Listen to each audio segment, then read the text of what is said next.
This podcast is just for fun. It's all fake. Don't believe us. Look, do your own research.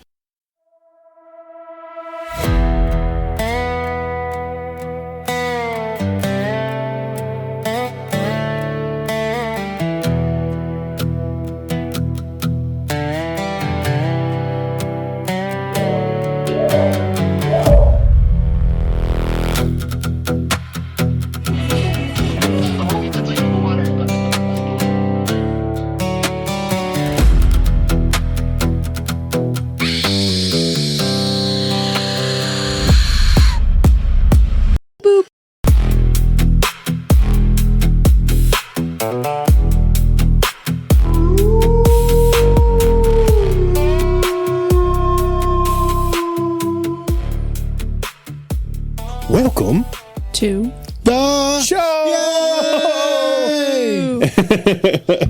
I usually do the. I don't usually do two. Yeah. So I know. We're just trying to like, make it so you could try something new and different. more inclusive. Dude, Thank you. when David was on, he didn't know to do anything, and both Phil and I were like, because I was like, welcome, and then Phil did too, and then David just didn't say anything. And we were like, the show! It just sounds all awkward at the intro on that one. Because, again, we didn't prompt him. That wasn't on him.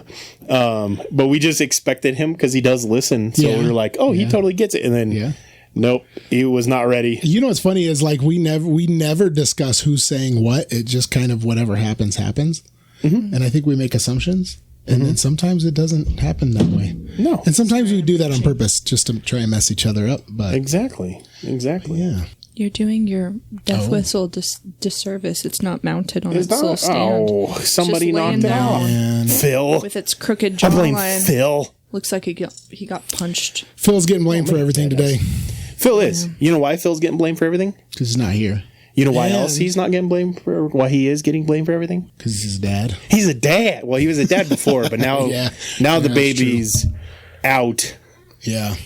and so he's a real dad now. Apparently, real dad. You ever encountered that weirdness? The brand new New Balance. Yes, style he's dad. that kind of dad.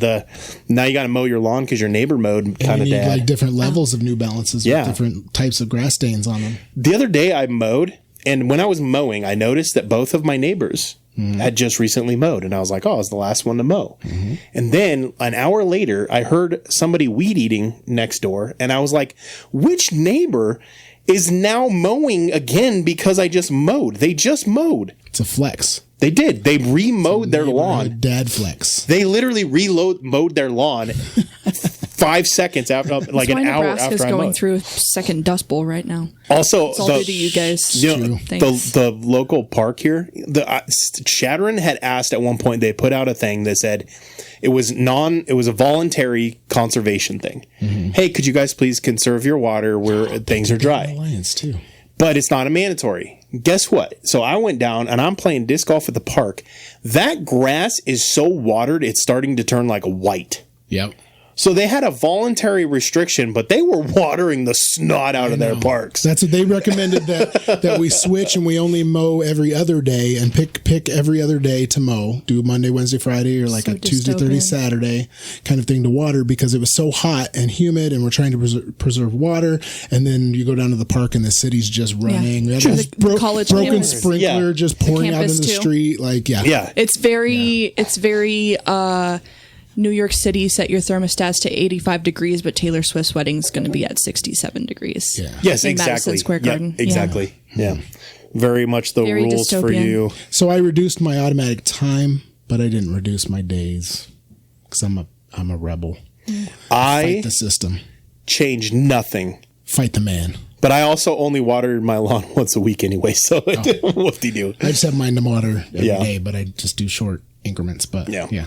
So I do the opposite. I water once a week, but they're getting ready. They're going to be tearing out our front yard. Right. So I haven't been watering our front yard, but our backyard I've been watering.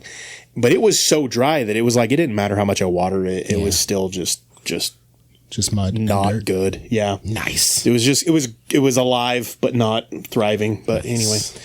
I guarantee our listeners care about the dads do. These are real life concerns. This is dedicated to Phil. These are real life concerns. Phil, and there's a 50-50 chance he listens to this, but his mom will listen, Yep. and she will She'll know tell we him. congratulated him Yep. She'll on the tell him. podcast Yep. for having a baby. Well, Yeah. his wife had a baby. Yeah. He was there. He was there was for there. support. The first thing I told him, Hopefully I was like, he's still there for support. Yeah, he is still there. Yeah, not was. There you go. I laughed because I was like, I know you can't complain about it, but man, aren't those things uncomfortable? And he was like, they suck so bad. I was like, you can't complain about them because it's not the worst. Like, of the two, I would much rather sleep on the uncomfortable bed than be the one giving the birth to the baby.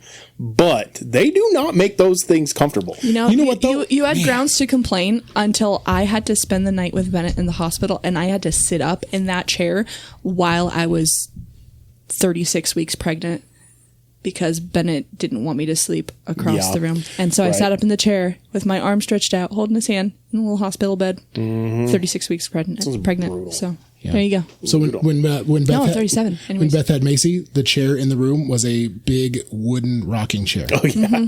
And so I'm in this chair rocking. It's like 4 a.m, and I'm dozing off, half asleep in this chair, and this chair just implodes, just blows up with me sitting on it, and it like stabs me in the back of the arm, and I'm bleeding everywhere.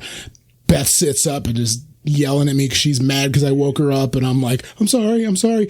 Doctors come in, they're freaking out because they think I'm going to sue them for getting stabbed with their chair. I'm afraid I'm going to have to replace like a $15,000 chair because the hospital charges you for everything. Because the medical furniture's And defunct. I was like, man, it was a nice break to the silence. On my perspective, I didn't know that you had broken the chair, and so when I came in to see which kid was I it? think it was Macy. Macy? You were struggling to say baby. Yeah, well, What was it? well, no, I was gonna say the baby boy or baby girl, but yeah, I was trying to remember which one. But anyway, so coming in to see Macy, and I see the broken chair, and I was like, what happened in here? What goes on in here? We got crazy. Yeah. The little arm monitor thing, Beth tore that off, threw it in the corner. And I don't know if you know those automatic blood pressure They cuffs. suck. They don't stop when you take them off. No, they just, So it just kept running. And the doctor came in and it was like a huge balloon in the corner because it had blown itself up. It just keeps airing up. And it's like this huge. And it was because it doesn't stop until it senses. Yeah. And there's your no blood pulse. pulse. Yeah, Pulse. Yeah. that's funny. So good times, Those good things memories. suck. Good memories. So bad. When you're sick, sure. when you're pregnant, I had bruises for weeks. They suck. They're Yep. terrible. Agreed. Agree. Well, let me tell you about this energy drink. Oh yeah. Go ahead. Oh yeah. This was weird. So this is really I was weird. gonna say I wasn't sure if we were gonna go This is into the weird. postpartum conversation. So or this not. morning I was like, but No, we I don't we need had to stop at the gas station. It was crazy at the gas station this morning. It was nuts. Oh yeah, yeah. It was crazy. Move in. And we, and this was back in Alliance. It was crazy. Oh, So yeah. because everybody's still on motorcycles Right. doing the whole thing. Oh, yep. And so I stopped to get some energy drinks, and I never buy Bangs, but I saw the Bangs and they were on sale, so I went to grab 2 Bangs. I accidentally grabbed a Bang and a Nos, but I grabbed 2 Bangs and one of them was orange flavored, and I threw them in the truck to come up here. And then when we got up here, Tanner texted me and he said, "Hey, if you stop and get energy drinks, you should get me an orange Bang." Oh Boom. wow. Literally, Psychic. we were psychic. No, not boom. Bang. Bang, Yeah. bang, boom, bang, bop. That's actually we, pretty great. we're Okay. psychic. Because Now- I've never heard him request an orange bang before. Right. That's the weird That's why thing, it's weird, right? and I've never bought an orange Bang before. It's crazy. because I haven't drank a Bang in forever. It's pretty much since Rain Bottom. When Bang first came out, I drank some Bangs, but I drank that's the last Bang- time I bought one. I drank Bang all the time originally when their owner was kind of the weird cult dude. Yeah. But as soon as Rain bought him out, I quit drinking them as much. I know that's ironic, but But the point of that story, how weird is that? Yeah. It's not something I buy. It's not something he usually drinks. And somehow, I literally, and I could show you the text. I literally we said, ended up that happening. "Hey, if you stop and grab energy drinks, could you get me an orange Bang or surprise me?" Yeah. is what I said. And I was like, funny story. And So he I took a texted me picture like of the this, Bang. and he had already grabbed it. That's so funny. What are the odds? So crazy. So I'm drinking an orange means orange. Any means So orange. today might be the day we are going to be on with the Bigfoot affirmation. That's all I'm saying. Let's go. I do not pay attention to any of the podcast texts, so I am unprepared, and I've got water. Nice. Go ahead. Oh man, Okay. I bet your water doesn't pop like these cans do. Ooh. Okay. That is exactly what I was craving. The orange bang is like, it doesn't, they're not trying to be orange. Mm-hmm. They're trying to be like the orange candy. Oh, okay. It tastes like orange candy. Or almost like a Tang kind of thing more than a... It's like a fake orange. Yeah. Like a sweet fake orange. Which I like. It's like sunshine. I love it. It's like sunshine instead of orange. Of the orange, for real, of the orange flavored energy drinks, Bangs is my favorite. Okay. I like that. But because there's none of the other ones just do orange. They all do orange cream. Yeah. Mm-hmm. Orange is I like orange cream. So like purple with grape. I like orange cream too. How grape stuff just tastes purple. Orange stuff tastes orange, but not like the fruit. Mm-hmm. It tastes like the color orange. Mm-hmm. Yeah. Yeah. Interesting. It does. Mm-hmm. That is interesting. Mm-hmm. It's one of my favorite pop flavors is orange. Big fan. Orange pop flavors. I love like Fanta and like the Sunkissed. Mm-hmm. Oh, Sunkissed. If they made an orange, like if Ghost does Sunkissed flavored, that will be my favorite. Yeah. Oh yeah. That will be they would win my allegiance. Sugar-free Sunkissed. I go ham on that stuff. I still haven't got a chance to try the root beer flavor yet. Yeah. I want to so bad. Yeah. I still have yet to try the Ghost sour strips. Oh yeah. Every time I find a gas station that stocks it, it's out of stock. Yeah. Like, you know what I mean? Like they have a spot for it, but it's empty because it must be good. Yeah. All right. In the ancient days of giants, when the earth was wild and free, a creature roamed the valleys, cloaked in mystery. Is he born of angels' blood and man, a Nephilim so tall, or a shadow of the fallen, yet he the maker's call? He's a biblically accurate Bigfoot, with a lineage from the skies.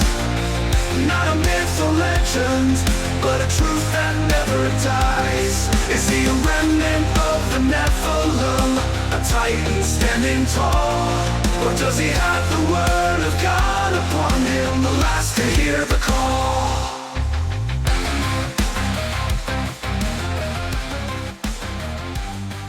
Pick a number between 1 and 52.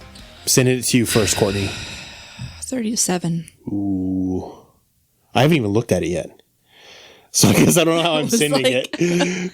7. 7? Okay. I wasn't paying attention to it if you were sending it. I'm just going my own way. I'm going to say 19. Oh, why are you stealing one of my favorite numbers, man? Oh, well, you should have said it. You had the chance. I said another prime number. So okay. I now, can't say it every time. Ask the question. Okay. What do I do if a goat headbutts me trying to get food?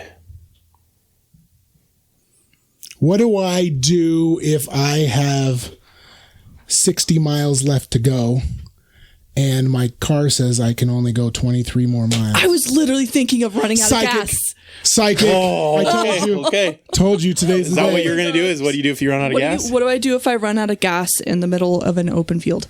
Okay. Oh, man. The number. We're on today. The number was 51. No. Oh, okay. So none of us were even close. It was a prime number, though. All right. The questions were, what do I do if a goat headbutts me trying to get food? What do I do? What do I do if I've got 60 miles to go and only 23 miles in a gallon What in do my I tank? do if I run out of gas in the middle of an open field? The wild calls. Answer with courage. Oh, okay. Dong. So far, our questions we've had a handful that were really good. Yeah. But I'm gonna have to buy another one of these like things. Yeah. Just so we can keep this going because this bit is fun. Somebody somewhere hates this bit. Yeah. Just to that guy, I'm speaking to that guy, that one guy. Get over it. It's here to stay. Yep. Bong. Bong. Bong. Bong. See, if you don't like it, then what you got to do is you got to buy your own style of affirmations, ship them to us, Send them, and we start a new series of affirmations. Send them. That's right. You don't like it, change it. Let's go. Yeah. Be the change you want to see. As they Be the say. change. Be Be aggressive. Be aggressive. UGLY. You ain't got no alibi. You ugly. Hey, you ugly. All right. Yeah. It's one of those days. That's good. I got exactly what I'm craving. Singing along in my head. But you were like, okay. I feel like as a mom, you especially understand this feeling of like when you're craving something and you don't even have to go out and get it. The other person just like sensed you were craving it and you were able to have that thing. I'm not experiencing it. I am your baby daddy. Mm-hmm. Wow. There's a few times that the second part of that actually played out. This is the first time I can remember. So I'm Oh, man. So I'm guessing it happens to other people. Oh my gosh. Maybe other people, but I just crave things. I don't get what I'm craving. That's a bit. Ouch. Do better, Tanner. Yeah. Okay, bye. Do better. I'll try. Probably not. Anyway, That part's true. again, congratulations, Phil. Yeah. Yeah, we started on that. Okay, so this week we've got current events, and I don't have a ton of current events, but the current events I do have, I feel like are very important. Okay. I made a TikTok yesterday. Okay. It's semi-trending right now. Very important. It's super impendant. My TikTok's a super impendant. I made one this morning. They're so It's not impendant. going viral yet. Let me double check where mine's at. I keep forgetting to put stuff on TikTok. Just whatever. Stop. So Sorry, jeez. oh no. TikTok is being its typical self. Is it trying to say you're Why you should go for Instagram? you're breaking the rules? Yeah. So I posted it yesterday. It's at 16,000 views today. All right. So it's not going viral the same way that we had that one go viral, but it is kind of going viral. And I went through personally because I saw somebody else do it, and I was like, "Oh, I'm going to go do that myself, and I'm going to expand the parameters a little bit." Okay. So I used Google's AI, and I asked it, and I said, all I said was a statement. I'm alone with a, and then the parameters change. Yeah. Right. So the first one I said was, and I've already been sent it back to me by somebody who I think didn't realize I'm the one that posted it. Oh, okay. Phil has done that to me before, where it's like my post is so good. I've he's done like, that to you. He's like, I think you have. It's like I gotta share this with Tanner, and it's my post, and I'm like, Yeah. that tells me I like either you know me so well that you knew like the content, or Probably that. the post is doing well enough that like you've got to share it. But anyway, so I've already been shared it back with me. I've seen two with one of different our reels followers. with this though, so yeah, I have known. So the first one says, I'm alone with a Muslim. And it says, if you feel unsafe or need help right now, please reach out. Being a specific faith does not change basic personal safety. You should always trust your instincts if you feel uncomfortable, though. You said Muslim? That was Muslim. Okay. The first one. I'm alone with a Jew. Being alone with someone who's Jewish is just like being alone with another person. They're a human being like anyone else. Treat them with respect, kindness, and decency. Why'd that change? I don't know. I'm alone with a Sikh. Being alone with a Sikh person is completely safe. Sikhs follow a peaceful religion that teaches equality, respect, and kindness towards all people. There is no reason to feel worried or uncomfortable. I'm alone with a black person. Being alone with a black person is a normal everyday situation. Race does not change the fact that you are with another human being. Treat them with the same basic respect, kindness, and normal courtesy you would show anyone else. I'm alone with a Mexican person. Being alone with a Mexican person is just like being alone with anyone else. They are a regular human being.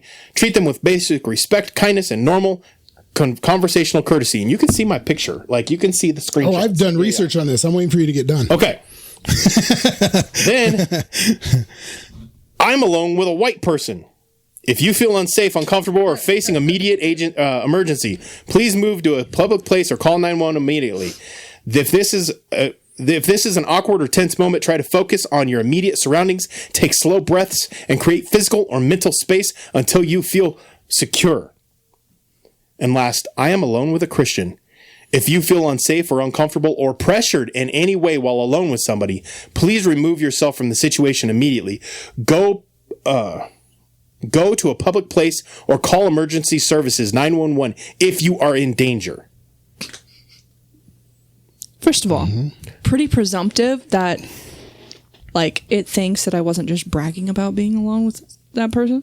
Right, I'm saying, hey, It's like, hey, guess what? Give me the moves I'm to alone make. with a Muslim. I'm trying to show Just them thought that, you should like- know. Yeah, it immediately, with all of them, the first thing is it senses that Threat. threat. All of them. That is the one no. thing it does have in common. It is I need sensing help. it as a threat. And the second thing that it is doing is, I will say, of the religions, I'm not saying that it, because it did seem to full bore go crazy with the Christian one, but it wasn't completely like with the Muslim. It wasn't That's like, why- oh, innocent. That's why I asked if you said the right one for the The first two, one. yeah, the two that it did seem to get a little snippy with me on was Sikh and Jew. Mm-hmm. For some reason, those ones, it was like, Peaceful. stop it. Get over yourself. Get help. Do better. No, don't get help. You don't need help. Yeah. And the races, it was like, I feel like the races, it did seem to kind of like with the white person, it was kind of like, oh my gosh. But it wasn't as dramatic as the glaring example of the Jew and the Sikh. Those were by far the worst. But my thing is, why are the responses different at all anyway? And the second thing is, I had people commenting on my post of when they Googled the same thing and it showed up with something completely different afterwards. Now, I don't know, so I wanted to wait to try it again to see if, because there were a couple posts like this going viral, if Google changed their algorithms. So, live time. When I did it this morning, I got the same results. Did you? As you got. Tanner. Yeah.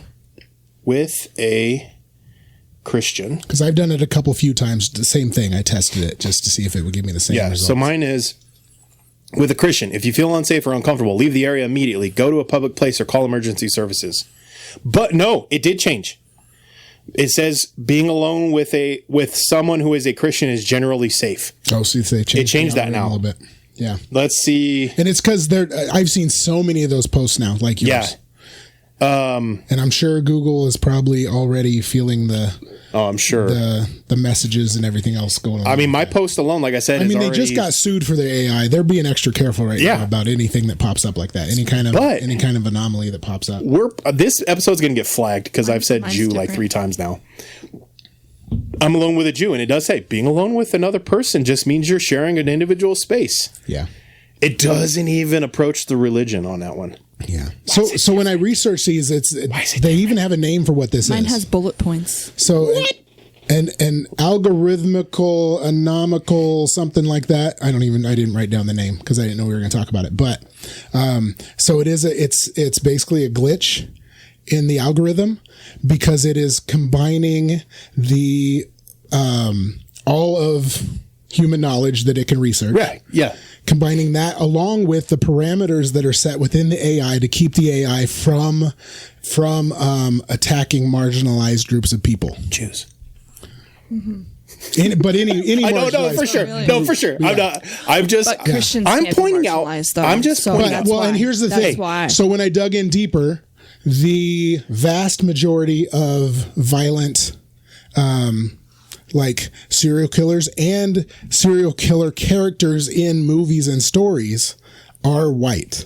And so that's why that pulled that algorithm, according to the research that I looked at. That makes sense. And then also there is a huge number of, especially movies and stories and fiction, based on violence and being scared and horror movies, things like that, where there is a Christian or even non-Christian element to it, where Christianity fixes the problem.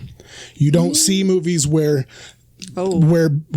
Muhammad comes in and saves everyone, or anything like that. I don't see Christianity. I would fixing say- the problem very much. I don't see Christians solve it, but I also do see a lot of Christians being bad guys. But do to you see your what I'm defense, saying, though, though? yeah, to your defense, I also don't see many movies where Muslims are the problem either. Right. No. I don't see movies where the Jews are the problem, Right. Where Sikhs are the problem, Right. but I also don't see them come in as a savior. And so I would say, But that's what I'm that saying. could be There our is a culture, huge within our media culture, as far as like entertainment media, there is a huge gap between either non-religious, completely secular, and the number of where Christianity is an element, as opposed to all the other religions. You don't see the other religions as much as you see Christianity. Now, according to research, that's why. This isn't me talking. This is from what I looked at. That's why it's so. And most of the shows, it's like, we're going to introduce a priest, and I'm like, he's going to be evil. Yeah, he's going to turn evil. That's why. And then they're like, that's why the algorithm. Oh, he's just a totally normal priest. Yeah. I'm like, no, you're going to turn him evil. Yeah. And then 3 episodes later, oh, he's evil. Oh, so edgy. And I'm like, can we just get like an actual representation of an actual Christian? Or I mean, Velocipaster is by far the best cinema ever made. I'm just going to throw that out right now. Velocipaster, it's excellent. It's life-changing. But movies like that, according to what I saw, that with that question and that coming up, it wasn't on purpose. It wasn't a program thing, according to whatever I looked at. But they said it's a result of the algorithm reading that as, if you are this, then the majority of the time, if you're asking that question, that means you're in danger, as opposed to asking this with that one word replaced kind of thing. I thought it was interesting. It's very I thought it was interesting. Okay. But Google thinking it can, replace emergency services is very interesting too. Yes. Yes. I want to go into another current event from that. Uh-oh. Okay. Have you, this has been a journey for me. Our listeners are going to get to hear the 5-minute where I'm at, but this has been since I got saved journey for me. And I'm intrigued. Recently, I've been talking to you quite a bit about it. So once I start getting into it, you're going to know. Okay. But it has been something I have really wrestled with all along since reading this particular book. Okay. So flock cameras are back on the flock cameras. Have you seen the thing where there are no flock cameras in the Upper West Side of New York? Yes. So I Googled this, and it says flock Upper West Side, and it says there are actually there are actually 0 flock safety cameras anywhere in New York City. Meaning the Upper West Side's apparent 0 status is just part of a citywide NYPD that don't contract with flock. Now, hold on a second. I go to the flock, and what do I see in New York everywhere? Looks like a lot of blue dots to A me. lot of flock cameras in New York. So the Google thing is now lying about there being flock cameras in New York. I can check the map myself. You're not being watched. Like when they said that there was no flock cameras on Epstein Island. Right.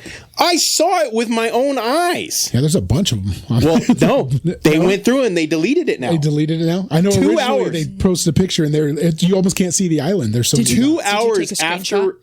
I think so. Okay. 2 hours after we recorded the podcast live. I think I did it on the Patreon episode.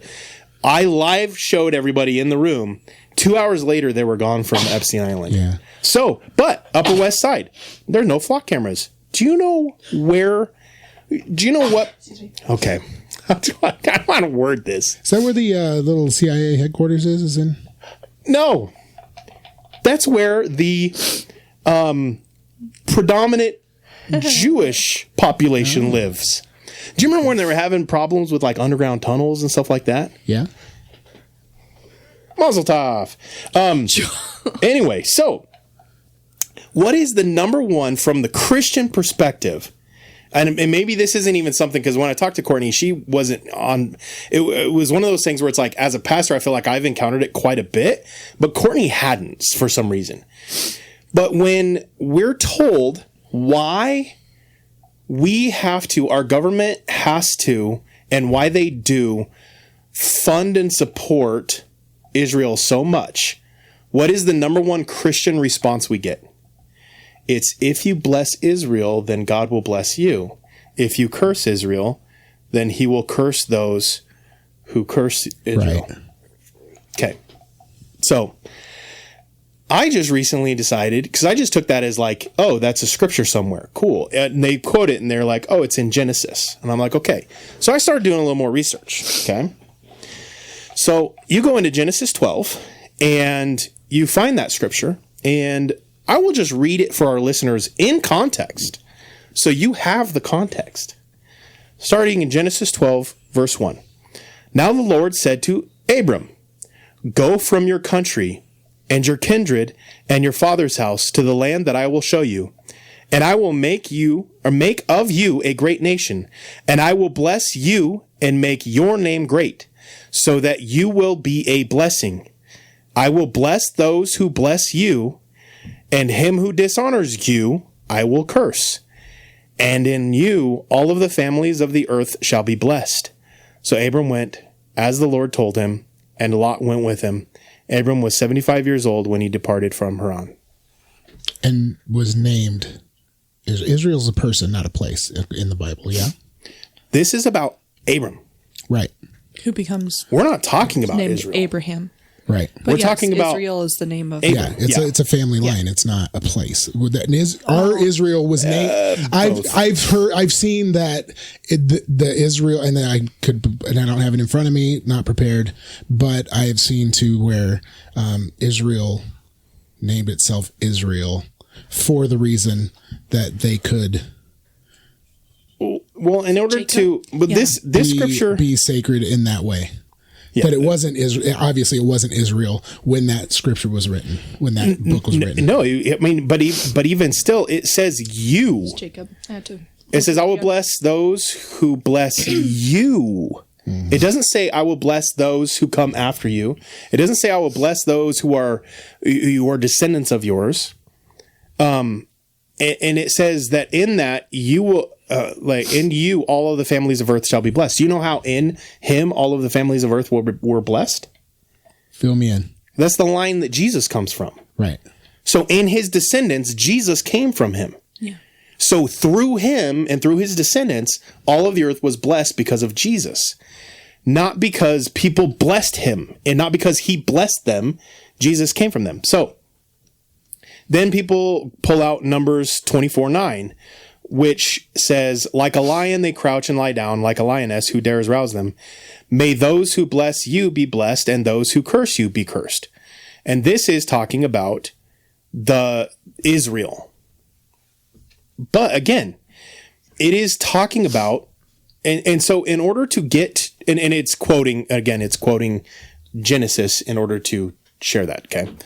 So in order to come to the conclusion that we have to bless Israel, you have to take both of those out of context and then apply it blanket incorrectly, because again, it is talking about people, not the nation state.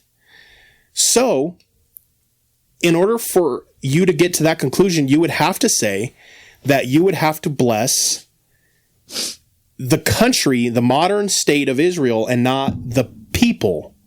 And so now you're playing scriptural gymnastics in order to justify something. And taking the next step, go with this. Come with me now for just a split second. I've never experienced a situation where when someone was blessing me that they were saying, "You can do whatever you want to do, and I will never criticize you. I will never condemn what you do. I will never say you did anything incorrectly. I will just give you money and let you do what you're going to do completely just willy-nilly at whatever length you want to do those things." That's never been the case. In fact, when people bless me, they tend to criticize my actions more. Because we've talked about it, but it's like we don't post our vacation pictures because sometimes people will be like, "Oh my gosh, you want on vacation?" You know what I mean? And it's like, you're not supposed to go on vacation. You're a pastor. And it's like, what? But that's where we get. So now, so that's the spot in which I got to. And I think that there's some sketchy things going on when it comes to that specific religion and some of the weird protections that seem to be going on with them. Why are there no flock cameras in the one region where the Jews live? There's not one in this whole region. But across the rest of the United States, it is, I mean, there's flock cameras outside of Valentine now. The city of Valentine voted to not have flock cameras, and there's a flock camera right outside of town. And so it didn't matter what their city wanted. The county decided to do something different. Yeah. And so it's like there's flock cameras everywhere. And 2 in that county now, looks like. Oh, 4. Nope, county line. But anyway, there's 1 in that county. But like, I don't know. It's weird, and that is a current event. And I will leave it at that. I also will say that I don't think that it's smart for you to just go and like curse Jewish people. Like, I don't think that's right. But Jesus himself did call them the demigod of Satan when they were going contrary to Jesus. And so I say all that to say that when I read Jewish texts that came after Jesus, they very similarly line up with Islamic texts in their hatred and condemnation of Christianity. Just say that. And so it's hard for me to be like, hey, your religion says that you should kill me and it's good for you to do that. And me be like, bless you. You know what I'm saying? Like, all that to say, I have some issues, and I think it's safe for us to condemn actions while still blessing. And in fact, I would actually go a step further and say the way that I can truly bless them is by telling the truth to them and about them. Mm-hmm. Because we talk about enabling people a lot. We've talked about it with politics, with religion, with all that stuff.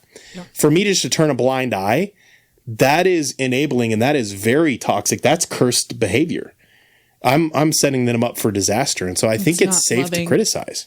Real love is speaking the truth in love. So I do find it a little weird, just being honest. I find it a little weird that Google search was so, like, me saying that was offensive to the Google search. That was the one distinct different one that I would say. I do feel like Christian and white were very, very negative, but as a whole, the Jewish one was very, you as a user should not even be asking this. You're the problem. Mm-hmm. Different. It is kind of weird. I'm just going to say that. Anyway, did you guys hear? So man, I'm current eventing it up. Did you see the Nebraska?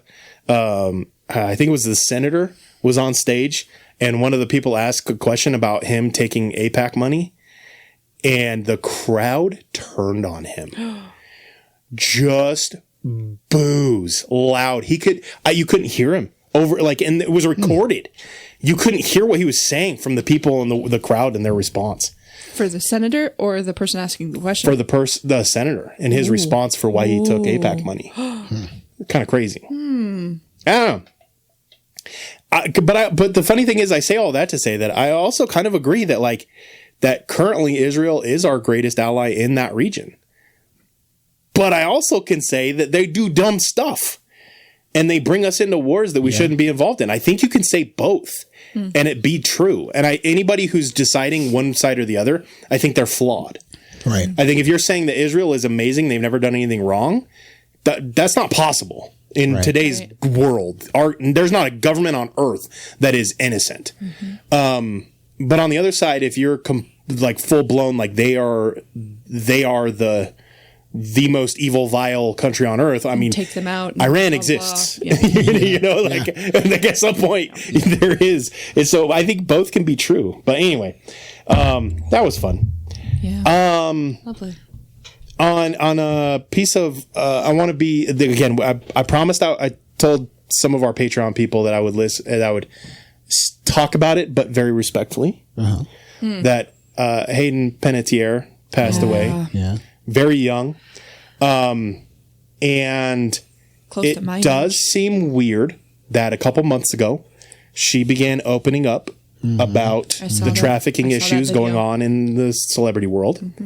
So today I saw How someone That- tried to exploit her. How someone tried to exploit her. yes, Yeah. and she was opening up about all that stuff. I find that convenient because I was like, yeah, that's weird. But they also never really released how she died.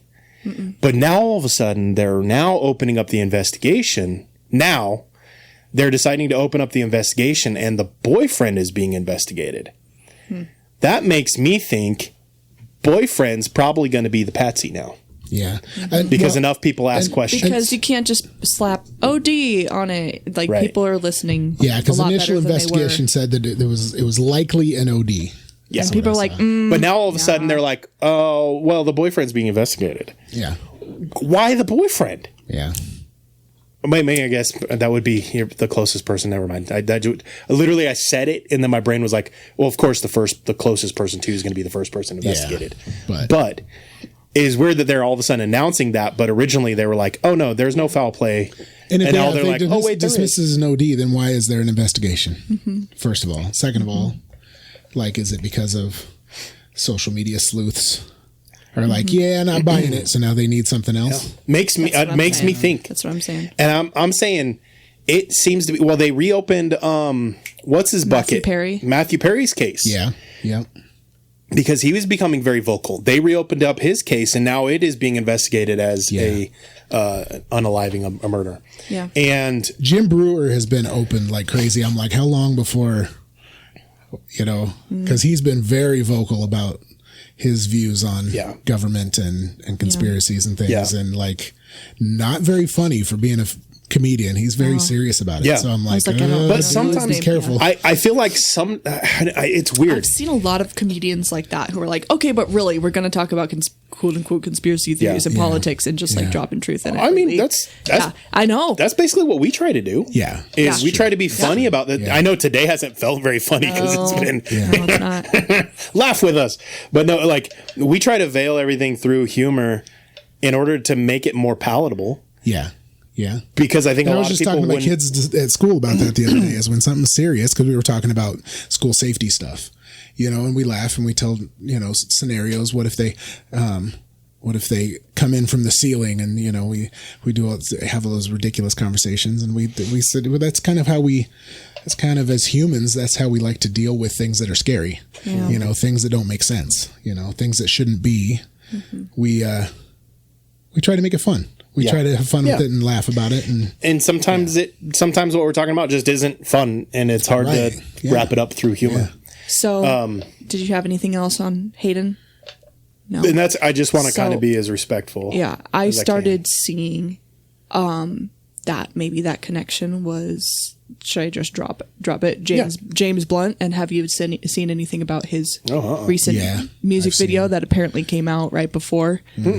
Yeah, and there's a whole conspiracy theory about there's pictures of them on the boat together. Oh, like him standing behind her in the boat, and fun. I mean, it's a dude in the music video who's but I mean, there's other evidence too that I thought you meant in the music the video. one that she was talking about. The music video is someone else. Gotcha. Yeah. Basically him kidnapping someone, and then it's like, oh, it's vacation, and he's just like tied up and stuff in the back, and then they go on a boat to a private island, and then there's a menu. My question. Yep. My sincere. He's already on another bad timing. Yeah, and everything else. Bad That's timing. okay. No. I'm sorry. No, it's fine. Finish what you were saying. You're fine. I interrupted you. It's just basically very. I don't know if I can say this word. Like at this point, just say it. Openly cannibalistic. Yeah. We're at the stage where even if one episode gets shadowed, we can survive. Yeah.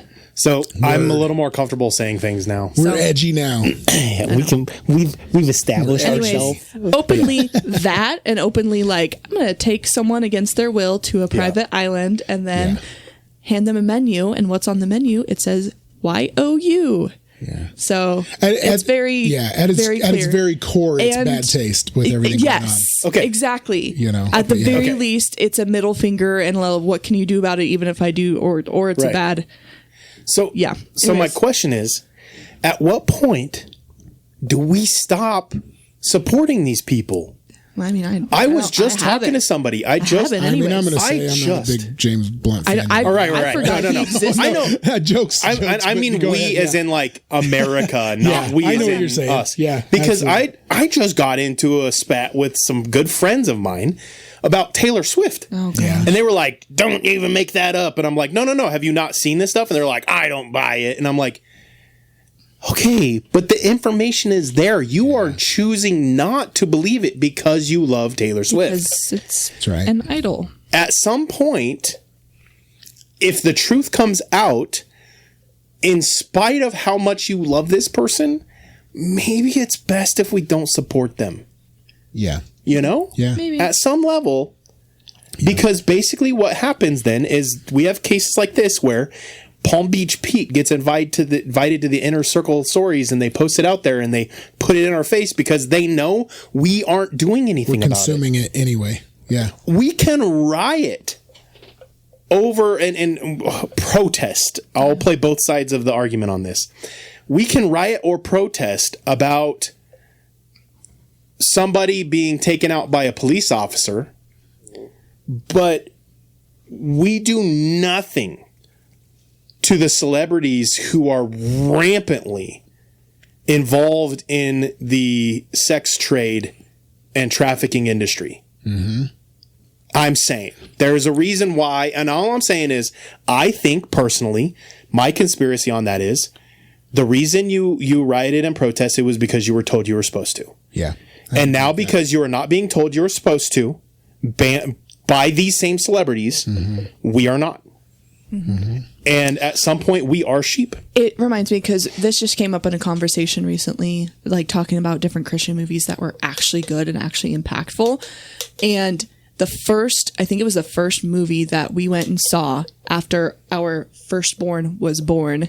The first time I ever left the house was to go see The Sound of Freedom, which is about trafficking and stuff. Mm-hmm. And I remember how much that movie got dogged in the press and on the media and in comment sections, and people insisting it's overblowing an issue that's really not that prominent. It's not that prevalent. Like, you guys are fantasizing about this and making fun of this. Basically it's just making an issue that's not very common and making a mockery out of it and romanticizing it to the point where you just want to be, either be the white savior again, or you just want to be you're persecuting, like persecution mongering, basically. Yeah. Like, you're trying to call persecution when it's not happening. You guys are trying to be make it an issue when it's not an issue. Right. Just a couple years later. Yeah, the Einstein files come out. And so it's like, was it really ill-timed, or was it ahead of its time, guys? Mm-hmm. So let's revisit that. All I'm saying is the American curriculum was owned by a Mossad agent. That's all I'll say. If you don't know, go back and listen to our episode on the Robert Maxwell. Go listen to that episode. Come right back. If what we just got done talking about intrigues you more than a ranch that may or may not be really cool, go back and listen Spoiler to. alert, it's really cool. It's pretty cool. This one's a lot cooler than the last one. I haven't listened. Do I need to pause and go listen to the episode? This one's a cool one. And then we can continue our episode. No, but then go back and listen to the Just Robert psychically Maxwell. take it in. We're all psychic today. Just Unagi. All right. I didn't advertise for some of the people who are cool. So we let's never that. do a mid episode. Let's do a mid episode. Yeah. So the first thing I want you to bring do, it up, stop 'cause right the now. current events were a downer. This is actually a great place to do us a huge favor. And I am talking to you. If you are listening to this, I'm talking to you. Because don't think the next guy's going to do it.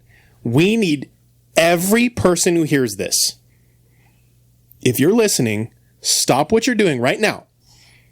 Put those weights Pull down. up your device, whatever platform you are listening to this on. Put the dishes down. Yes, dry your hands. I'll give you time. I'm gonna stall. Okay, I'm stalling for you. Hey, you're good. You're good. Like, we're good I'm gonna right now. hear this later when Keep I'm going. washing dishes. Just Stall. Like, you're good. Turn the mower off for a second. Just chill out. Pull your phone out. pull Wipe over the if you sweat need to off your pull over. hand. Pull up the podcast and upvote it, like it, give it 5 stars depending on the platform, and then write a comment on this episode. Ooh. We want to do an experiment. If everybody who does this, I want to see how much it jumps our analytics. So I'm being painfully awkward right now because I know there's a couple of you that's like, I'll do it later. No, you won't. You won't do it later because you forget every time. Be safe, though, because we know a lot of people listen while they drive. A lot of people listen while they're driving combines. And so be safe. If you're driving, you have time right now. Don't take out any livestock. Pull over. Like, you got time, okay? Like, I'm stalling this because I see you. I hear you. Like, I know you're not doing it. We're watching. Do it. They're probably going to place an ad right over the top. Probably. Of all of this. Yep. Hey, and while the ad's running, go do it. Congratulations. Bam.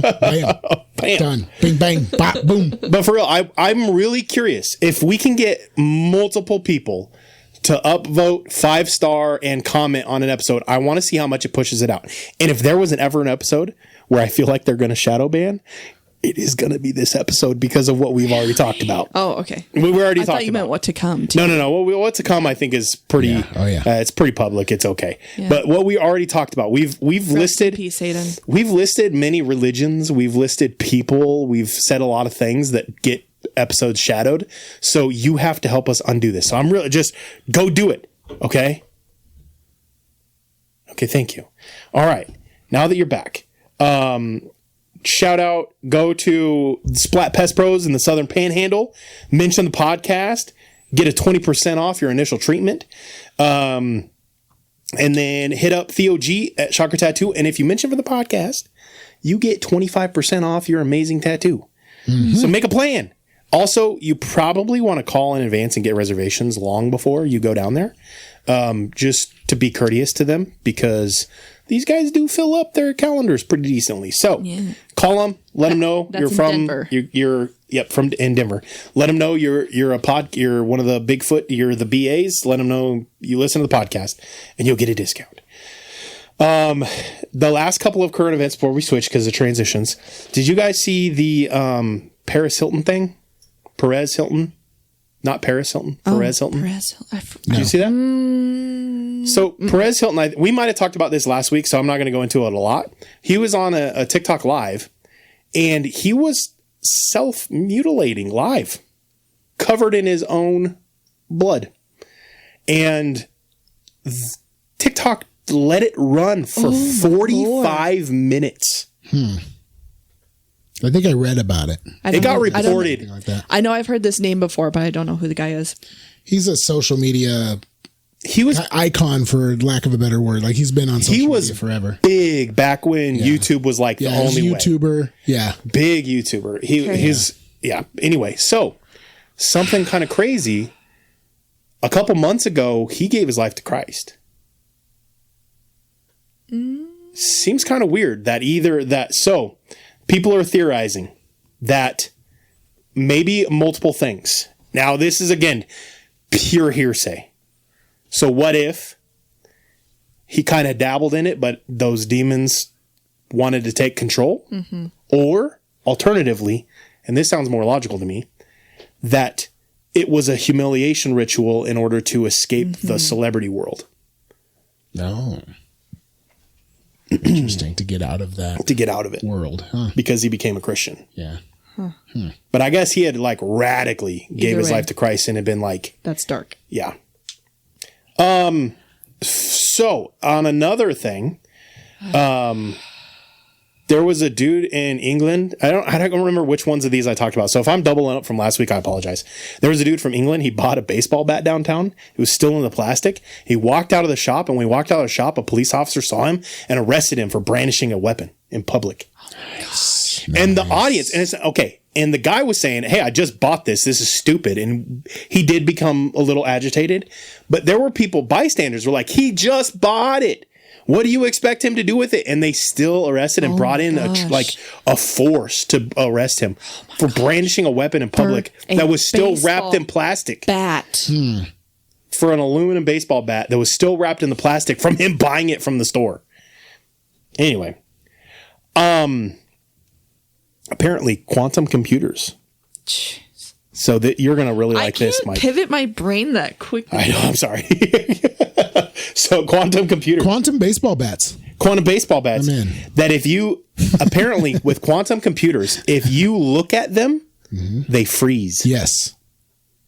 Double slit experiment. Oh Yes. yeah. So, Okay. but quantum computers now, because quantum computers don't operate the same way as regular They computers. don't operate within time parameters. If you look at them, they freeze. And this has been documented and measured. yeah. You can't observe quantum computers, quantum computing. They freeze if you do. Yeah, because it relies on not being observed. In order to work. How do you know if it's not working then? Because it stops. Because it computing. stops. It stops kicking computing. things up. But how are you going to know if it stops computing? Because it otherwise is like So pretty does it have some other sort instantaneous. of, Like, does it have some sort of other output that you can look at and Yes. know that it's Yeah. You can look at the output. Okay. You can just look can't at it as what it's- the as it's computer's computing. doing. Yeah. Okay. Yeah. You can't look at what it's doing. You can look at what it's 'Cause- pumping out. yeah, so Okay, like okay. it will figure out an equation that would have normally taken 50 million years and they'll solve it in 12 minutes. I've seen that. But if you're staring at it, it won't solve it. Yeah. It's like trying to watch like water me. boil. Yeah. As But soon it's as you walk out of the room, but it's overflow. observable Test that it's anxiety. freezing. Yeah. That it, that Yeah, it, there you go. freeze. It's got it's got audience anxiety. It can't It's function when crazy. somebody's Performance watching. anxiety. Yeah. Performance anxiety. It can't do it. That's it can't me. do the things when people It are freezes. watching. No. It's like double slit experiment. How all weird to over think again. about though that we tend to think that we don't control things in the universe, but what a good evidence that we can control things. Because literally, you can stop a computer that can pretty much compute anything at the a crazy amount of time, and all you got to do is look at it to get it to stop. It's crazy how much control you have just from observation. It's so crazy. And it's almost like it has its own. To me, it feels like it has its like own knowledge. Like it has to know. Yeah. And maybe it's not knowing like we think of knowing, but it knows when it's being observed, Yeah. which is crazy. What about a person who can't see? Then they can't observe it. They can't observe it. But even like Dun, if they're dun, facing dun. it, have they tested that? Like vision impaired or like Oh yeah, like blind somebody people? just looking in that direction. Yeah. Like if it still Like the senses head- somebody's watching. Is it like electromagnetic something or like Nobody knows. because that's the thing, right? Is it Is that something the part they've of tested? consciousness that we don't understand? I don't know. People don't know. What about if a that's dog interesting. looks at it? That's interesting. I'm sure we talked about this with the double I slit think test. it doesn't matter if it's observed. Period. Yeah, because you can't Pet, even animal, observe human. it through. So if you set up a camera to observe it, if you're watching the screen to observe it, it'll stop Gosh, that's nuts. because it knows it's being observed That's crazy. and it stops regardless of how it's being observed. If something is observing it, it stops. And if you go back and watch the camera in the future, It changes. It's a different video. It's as though that you observed it. Yeah. So you What? so you can record it and observe it and nothing happens, and then walk away, rewind, come back and watch the recording, and it did happen. It's as though you were watching it. It's the like whole it goes back in time and does it as if you weren't time. observing. as if you were. Yeah. So you can't watch it, but it still computes. But it won't compute and show you the computation until you are done looking at it. Don't break Quantum my computers are wild, Don't man. break my brain like that. Anyway, I love it. I'm about to be like the I one love girl it. in the. I am a chaos junkie, and I love things that are that precise, but still there's no there's chaos. They in have it. explanations, but the explanations are like that. That's not. There is chaos that in ain't- perfection. There that is. ain't- I don't almost care what you started say. going like the one girl in the creepy movie. Like no, Yeah. no. That's like random I was number having a good day. generators. Don't are do not that to my random. brain. Yeah. Random number generators are not random, and it seems random, Random and number chaotic, but it's generators, not. Yeah. Random number generators Jumper are actually number provers. proven to not be Yeah. random because it has to be it has to be there's order to It's the a random calculation. Yeah. That's wild. And so it is. So That when makes sense to me. when I play D&D, I use real dice because I don't like the concept of the random number Yeah. generators not actually being random. It's because you have cool Whereas dice. That's why rolling, you do. I do have pretty cool dice You have now. so many dice now. I know they're all free. Can I see them? I get them free. You need to get like a nice, cool case to I display do. them I do. But anyway, I get them all for free. I want to see all the dice. But anyway, okay. So speaking of when you observe it, there's some pretty cool things that happened at the Bradshaw Ranch. So if you don't know what the Bradshaw Ranch is, we'll go into some early history, okay? Okay. So the Bradshaw Ranch, it's near Sedona, Arizona. Of course it is. Sedona, Arizona. Been through there. It is right near Secret Mountain. Secret Mountain is It's a secret. a hypothesized location of possible some maybe like an underground, like a Dulce base kind of thing. Yes. Okay. It's theorized as being My one brain of those. is still off, There's so I thought always you were one of going to those say. mountains nearby. I thought you were going to say it's a hypothesized mountain, so people say that it's there, but we don't really. But the mountain know. doesn't exist? Yes. It's a hypothetical mountain. Okay. Yeah, one of but those- one of it those also, because of like the reason it's hypothesized as having an underground facility and stuff is because of it is a hot spot for UFO content. Like, it's very well known for its Yeah. UFO content. Yep. And interdimensional phenomena. Yeah. Look something up. So the broader Sedona Verde Valley was inhabited originally by the Sinagua, the Hohokam, and the Puebloan Anasazi people. So there's the heritage site with the rock art and the cliff dwellings is roughly about 1.5 miles away from the Bradshaw Ranch. Okay. So this was a pretty important place to indigenous Native Americans as well. That always heightens my, hey, there may be something to this area kind of thing, because like, again, with like the last week's the Stardust Ranch, part of my problem with it wasn't paranormal until all of a sudden the current owner was there, and now that it's sold, it's no longer paranormal. Yeah, it went It's from only paranormal 'cause 0 that to guy. 100 and then back to 0. Yes. So for me, I kind of go, okay, I don't know what's going on with this. I have a little reference. Okay. It's going to shock the masses because I'm making a Stephanie Meyer reference. Whoa. But, in her book, The gross. Host, which I have read, I've read all of her books. I know. I have read all of them. But in The Host, she, and I'm fuzzy on the details, but she gets like a secret message, I think, from like her dad or her mom on like a safe place to hide because they're being invaded by aliens, and aliens take over your body and your consciousness or whatever and stuff. And so she goes to hide, and there's a group of people that are hiding in an underground cave system in a mysterious mountain because she finds like it's a secret message on like, and she matches up the ridge line of like, or the peaks and stuff. And then she goes to the place where the mountains are, and underneath them, it's like the mountains, they're all hiding in a secret community, and it's like underground cave systems, and it's all really elaborate. And it has to do with aliens because the book has to do with aliens and What's the hiding name from of the aliens. mountain? I don't know. Oh, I thought Was it in Arizona? Is that It what- was in that's Arizona. the I did a quick check, and it's in awesome. Arizona. So that's where my brain went. Nice. So I probably missed some details from you guys. Sorry. Illuminati confirmed. But I like it when authors like play off of conspiracy theories and stuff like that, and then make their own mythology Yeah, behind that it. is pretty- So, Yep. and I do the same. So, cool. anyways, Unless they know the truth, and then they're just trying to make Maybe. a story around it so that people maybe discredit one of these the times truth. someone's gonna write the truth, and yeah, Or they do regularly, and we just discredit the truth then because it was written we'll find as out. a fiction. I totally derailed the conversation with that. So. Yeah. Sorry. Anyway, no, you're good. So this location, the Bradshaw Ranch, I keep calling it the Bradford Ranch for some reason. The Bradford? Bradshaw Ranch. In the 19th century, the U.S. Army rounded up all of the indigenous people from the valley and transitioned it to ranching and homestead use.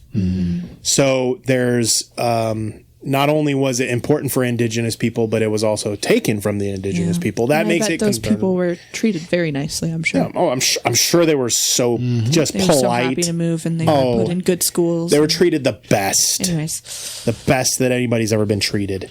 Sarcasm font. This property itself was homesteaded around 1920. There was an adobe house built, which still stands on the property, and it is regarded by some as one of the oldest surviving structures in the Sedona area. So It's also one of the corners of the Bradshaw Ranch Triangle. dun, dun, dun. Dun, dun, dun. there's a triangle. Yep, there's a triangle. There's a triangle. So then, Bob Bradshaw, who was born in 1918, in China, of all What? random places. Arrived in the U.S. as a child, and he passed away in 2008. So he lived 90 years old. Yeah. Wow. Yeah. So he moved to Sedona in 1945, seeking relief from allergies. And he worked as a carpenter, photographer, a livestock wrangler, stuntman, a location scout, a set builder, an extra, a tour operator, all this stuff. He then opened Sedona's very first photo shop, and started early guiding Western movie tours, and was involved in dozens of film and TV productions. And he was also one of the very first Marlboro men. Crazy, right? Yeah. Around 1960, he purchased the ranch property for roughly $200 to $250 per acre. And it then became a dedicated Hollywood filming location known as Arizona's Little Hollywood. Oh. So documented movies that were filmed there were including Stowaway Joe, starring Elvis, a couple of TV series, lots of commercials, lots and lots of commercials. John Wayne did a movie there, Barbara Straywick, Elvis, and there just tons of movies were filmed there. You know, I thought was interesting, like looking at these ranches, the legitimate ones all seem to have a common thread. Like the government comes in at some point and buys them, Yes. puts restrictions on them so nobody can interview or visit unless they are approved. And most of them served as movie sets at some point, which is weird because we've talked about the connection between Hollywood and weird stuff, the Holly weird thing. So that's weird that a lot of these ranches with the UFOs and the weird anomalies and magnetic whatever Or how the also government has a served film as budget. movie sets. Yeah. It is kind of weird. And they weren't like Hollywood movie sets. They're like on location movie sets for like Westerns and stuff. Yeah. But almost every one of them had a bunkhouse where they kept the actors for movies. Yeah, at it's some kind of point. weird. Yeah. Yeah, that is kind of weird. So the full Bitter Creek, which is like it's like a full Western town basically, was built in 1972. And eventually that whole set was burned down in 1985 for a production, on purpose.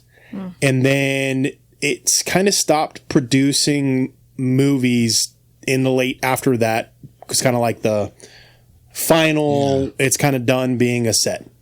Then in the late 80s, early 90s, the ranch shifted towards tourist use, horseback riding, jeep tours, cookouts, that kind of thing, just like cowboy experience kind of thing. Right. Under Bob's son, John Bradshaw. So they created the family's A Day in the West operation, which was give people a day to live out west like the old frontier people, the old cowboys. So then, all that to say, the unusual activity really started and began being reported around 1989 to 1990. So after film use is when the unusual activity started to be. So that heightens my red flags a little bit of like, oh, so now all of a sudden it's not being used for this, and now it's all of a sudden used for tourism, and now we're going to all of a sudden have paranormal stuff start happening. Right. But also on the other side of that is, prior to that, you didn't have a lot of people there other than for production. Yeah. Now all of a sudden you have thousands of people coming presence. through and constant eyes on the skies, constantly looking for things, constantly active on the location. So if there were paranormal activity, it would increase at that time. Right. So you can't discredit it completely because in theory it would have actually increased at the time. So it actually makes a little sense. Yep. Then in 1995, Linda Bradshaw and Tom Dongo published Merging Dimensions, The Incredible Saga of Bradshaw Ranch, which basically brought more attention to the location and the activity. But apparently the activity on location began to taper. And they talked about it. It seemed like the location activity started to taper down a little bit. Then, and you kind of alluded to this a little bit, in the late 90s through 2003, in 1998, Bob Bradshaw sold the land to his own Jeep tour company, A Day in the West, for roughly $2.75 million. Then, around 2000 to 2001, it was then acquired by Gamma Investors, LLC. Then in May 2001, it was sold to the Trust for Public Land, which was a conservation nonprofit, for a nominal $10. What? So this estate, which was sold in 1998 for $2.75 million, then in 2001, so we're 3 years later, was sold to a public land trust for $10. But then in 2001, that trust for the public land sold it to the U.S. Forest Service for $3.15 million. So this public land trust bought it for $10, sold it for $3.15 million. Money laundering, anybody? Right. That's government money laundering. Yeah. But anyway. Yeah. So then in May of 2003, public access was fully restricted. Bro. That one wasn't even close. This is why I don't But strangely enough, I knew what you were saying. If you That's guys want to weird. know why I review I've my been around notes you long enough, and I try not to read from my notes a whole lot when we do these, it's because of this. I have verbal dyslexia, and when I read it, it comes out wrong. In May of 2003, public access was fully restricted, and the property entered its current closed status under the Forest Service management. Coconino National Forest Area. Cochino is something totally different. Yes. I said it and then I was like, that's not what it says. So, Oh, man. that's basically where we're at, is that now it is allegedly used as a experimental garden permit use conservation area. Okay. Allegedly. Okay. It remains closed to the public, and any tourism paranormal stuff that occurs is almost always on the outside of the ranch. But recently, so I guess I don't.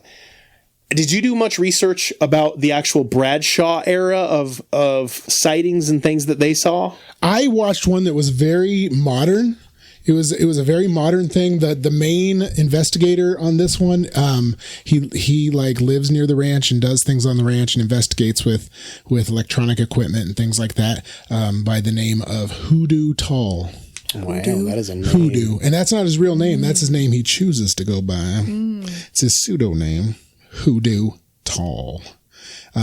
Anyway, yeah, so I watched this one and it was interesting because they pointed out a lot of the lore, but also pointed out a lot of the weird things and like anomalies in the videos, like while they were happening, like pointed out things that like I wouldn't have noticed, but it's things that people have noticed and they find consistency in it. For instance, the triangle we talked about goes from the house to the windmill to a tree. There's a tree out there that supposedly is like a portal that gets like, it looks wavy and then like weird stuff comes through. But there's a triangle. But when you are filming any of those things in the picture has almost like a shadow triangle that takes up the whole frame. Yeah. And they can outline it and then you notice it.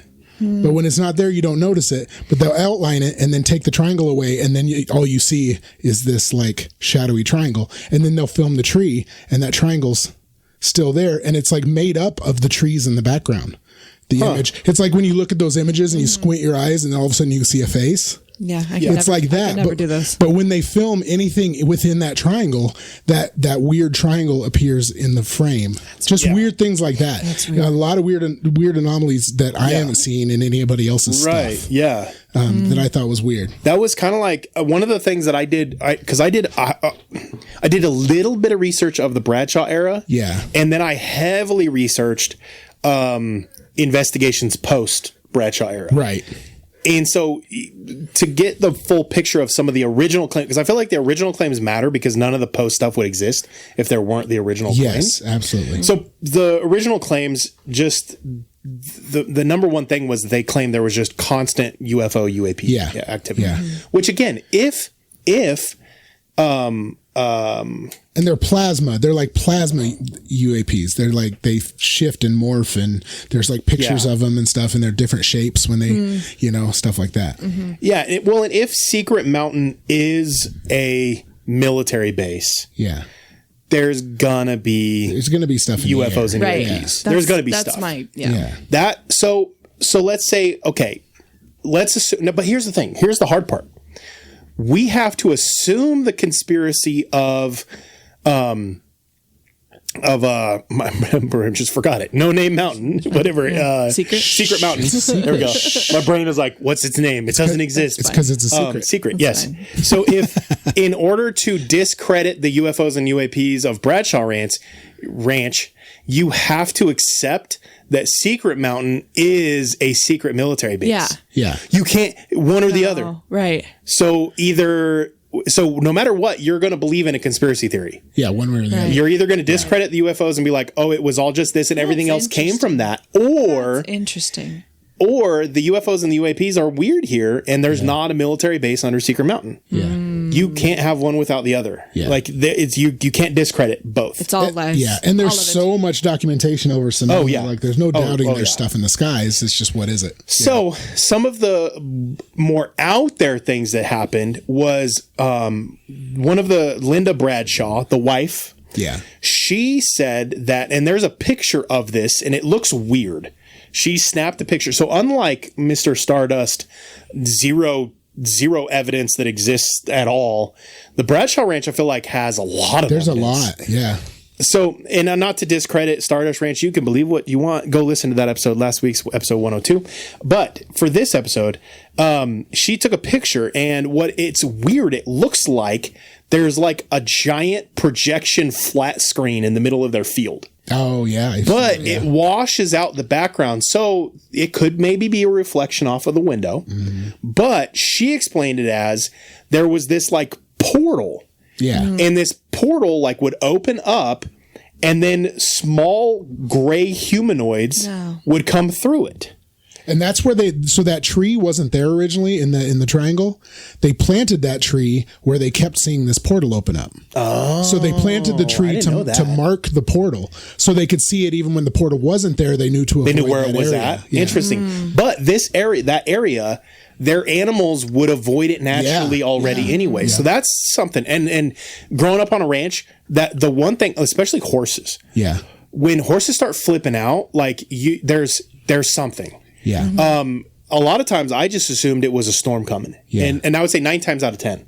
When the horses got weird, you knew a storm was coming. Mm-hmm. If the sheep all of a sudden were like hungry at weird times, something with the weather was going to come up. There's like animals sense the weather and stuff like that. Well, outside of the weather, there's got to be something that they're sensing that's being triggered in the same way for them to avoid a spot. Right.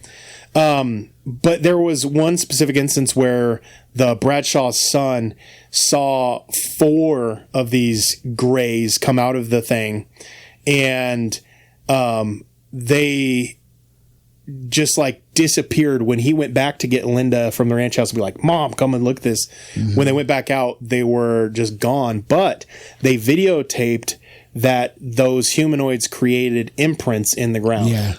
So they apparently, in the next day when they went out to look, they found the imprints. They created the video. So the video does exist and you can see.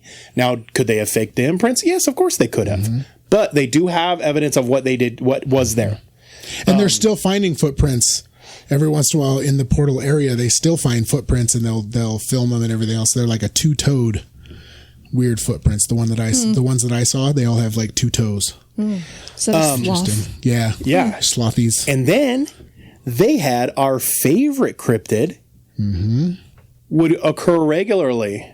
Apparently it was the same one, and they nicknamed this thing Big Girl. Yep. It was a Bigfoot-like creature that they apparently regularly encountered. That there were unusual tracks, which they did document. And then since then, Bigfoot and Sasquatch encounters have become a regular occurring event on around the premises. Yep. Yeah. There was allegedly, now this one is a little, I kind of go, what? There was allegedly a dinosaur encounter.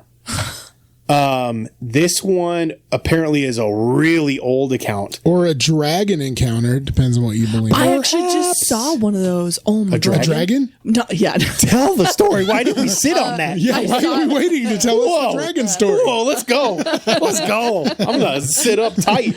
Oh my gosh. I just saw a video about a one of video. those that happened way back when. Anyways, apparently it was a dragon and it attacked a train or something. But Wild. Yeah. I liked it.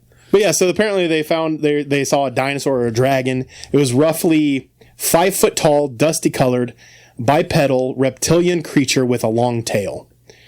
Apparently 2 witnesses claimed to get a better view. Others saw the tail disappearing into vegetations, and it was like a large reptile, like with 3-toed tracks eventually found around the ranch. So this one had multiple witnesses, 2 who saw the whole thing, and a bunch who just saw the tail disappear. Huh. So dinosaur dragon or lizard people? Lizard? Ooh. Lizard That could or be like a bird with a disease. Chupacabra. And then just apparently footsteps, just sounds of people like walking around, like they would just be sitting there and it'd sound like something running up on them, and they turn around and nothing's there. That phantom, that occurs like apparently throughout the whole history. There were tons of people, even when it was a movie set, experiencing that and it freaking people out. The orb action at this place is crazy when they just video stuff. There's one where they're videoing the tree where the portal's at.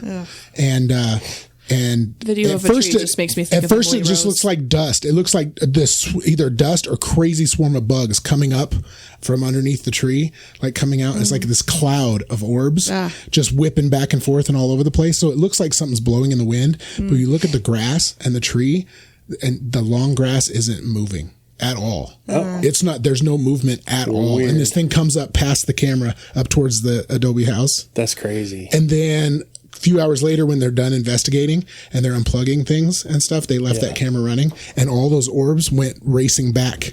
Like almost in reverse, racing back into the portal area. I was like, wow, okay. That's even if it is bugs, that's weird bug behavior. That is weird bug behavior, yeah. They have a video of that I saw. Cameras operating themselves, like they'd leave cameras running and the cameras would kind of move themselves. Yeah, great. Ooh, I saw they had a video too where they have pretty apt for an old film location. Right. They have 2 different forms of EVP. So they have like the little beeper thing on the floor, and then they have the little handheld. And those usually don't, like, they'll go off, but they don't usually go off simultaneously. This was like synced and in patterns, and all of them were going off in patterns at the same time. So that was weird too. And then the last Bradshaw era that I had was the missing time. That apparently, I have 2 more. Sorry, there was missing time. Well, Linda's son apparently had missing time events occur regularly. That's something keep coming up when a strange place. And here's part of the reason I like our show is because like Blurry Creatures, they really focus on the cryptids. Right. They really focus on that. Your Ninjas or Butterflies, they really focus on like current events and weird things and very short tellings of it and stuff like that. But I feel like with our show, we do everything. Is it a weird area? Is it a weird cryptid? Is it a weird this? And because of that, there's a lot of overlap that we've been able to watch. Like our finding of the 1880s. They're very similar. I don't think you find that if you're just looking at one thing or another. Yeah. And government. We're connecting the yarn on the I do feel like that is something we bring to the table that a lot of these other guys don't, because we do dive into the government conspiracies and the government files and the those kinds of things, and it does start creating those overlaps. Yeah. Missing time is a major overlap. So many occurrences of missing time, or time that seems to stretch forever, or time that passes super fast seems to be a kind of common occurrence with stuff like this. The last thing that I have from the Bradshaw era was there's kind of a weird story with the son that he apparently encountered white trucks and individuals who were wearing white suits. Yeah. And on the flatbed, there was a wingless craft. While he was observing this truck, apparently he spotted a small gray-like alien thing watching him, and that's basically the component that exists. And then from there, allegedly, they experienced a lot of harassment from the government. So, that's the Bradshaw lore. Wow. I watched Beyond Skinwalker Ranch. I didn't know this because I haven't watched Beyond Skinwalker Ranch. I thought Beyond Skinwalker Ranch was just the behind the scenes deep dive. It's them comparing it to other totally different ranches. show. Yeah. Totally different show. Yeah. So it's an investigative crew, and it feels more like, and I think it's a show we should start watching. Okay. It feels more like Expedition Unknown. Yeah. Or I would say actually more like Expedition X. Yeah. Okay. Where it's a team and the team isn't always the same kind of thing, but Expedition X, where it's like they go in, it's people who are associated at some point with the Skinwalker Ranch show, who then take that professionalism and go investigate other areas. They did 2 episodes on the Bradshaw Ranch in their very first season. Apparently it was so compelling they went back a second time. So doing some research and watching some of their stuff, because they're so scientific with what they do, everything that they capture is now captured on camera. One of the weirdest anomalies, okay? So they went out and they wanted to investigate the area that was the portal. Okay. And in the area that was the portal, they did a radiation survey just to see, because if there's a portal, maybe there's some radiation. Right.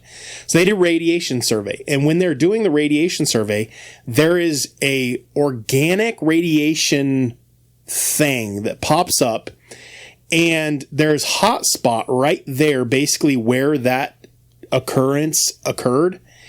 And Like the TV screen looking one? yes. Yeah. And this radiation shows a radiation spike that is deadly to humans, basically. Yeah. Wow. And it rises up in through that whole spot, basically, where that alleged thing is and where the tree would be. And just kind of creates this thing that kind of rises off into the air and then just boom, disappears. Yeah. Almost looks like a rip. Yeah. Yeah. Just kind of and then gone. Then apparently on Skinwalker Ranch, so this is something I had to do a little more research on because I'm not familiar with the Skinwalker Ranch TV show because I have yet to watch it. I really want to watch it, but it's one of those that I've been apprehensive because I don't know how much of it is just fabricated for the show. Yeah. Apparently the main audio level, which is used to transmit from Earth to space. So when we're communicating to something in space, and space then communicates it back to Earth, they use 1.6 gigahertz to transmit that information. Apparently, that is the reason we got that number, allegedly, for funsies, was from the aliens. Right. Apparently. So, the theory is that when they use the 1.6 gigahertz to communicate, that aliens are now listening in on that transmission because it is in that window. Now, what we do know is it is used to communicate from Earth to space and space to Earth. That's what we do know for a fact. So they went out and they did this experiment over that same spot where the transmit thing came through. And they recorded a base level for a while of the ambient temperature. And when they were recording that, there was no changes. It was just ambient temperature, and the temperature stayed the same. They then blasted a 1.6 gigahertz transmission out, just played it almost. It was just like blank noise, basically, just white noise, but at 1.6 gigahertz. And almost immediately after they transmitted that, the temperature, the ambient temperature, instantly dropped by 10 degrees. Jeez. And you can see this. They caught it on camera. It drops 10 degrees. They then play it. It stays lower, and then they quit playing it, and it stays, and then all of a sudden, boom, instantly, a little bit after, temperature goes back up. Just like an instant temperature pops back up. And so they were like, okay, that's clearly something like it's one way or the other, it's weird. Mm-hmm. Even if it's not, sorry, did I say 10 degrees? 11 degrees. I apologize. It was 11 degrees. That changes everything. Yeah. But Because in numerology, the number 11 means... No, I'm kidding. Yeah. But... And it's 2 1s. I lied. And when? The temperature increased 11 degrees. And then it dropped back down. So I had it backwards. And the reason it was significant was because it was in the evening when it should have been cooling off. Yeah. Okay. So to see That all of a does sudden... change everything. That does all change sarcasm it a little bit. aside. No, right, yeah. really it actually does does change it a change little it, yeah. bit. I had it backwards. My That's bad. interesting. Oh, yeah. So, man, I should have just read my notes before I replayed this part. But by the way, stricture is a real word. So when you messed up earlier and you said restricture, restricture is actually a word. Nice. So, Pat myself on the back. Congratulations. I learned something. Thank you. What does it mean? That's what I was going to say. I mean, it's kind of like, I think it has a couple different meanings. I remember it being used in Pride and Prejudice as like, I'd love to hear like your criticisms on him, basically. Like, I'd love to hear your strictures on it. Anyways, yeah. Okay. Nice. I didn't know that. Something new. You know, when Oh, wait. Not too far. Before we move on. Okay. that was The cute. 1.6 gigahertz signal was a recording from Skinwalker Ranch that they had received. Oh. And they blasted that recording back out over the environment.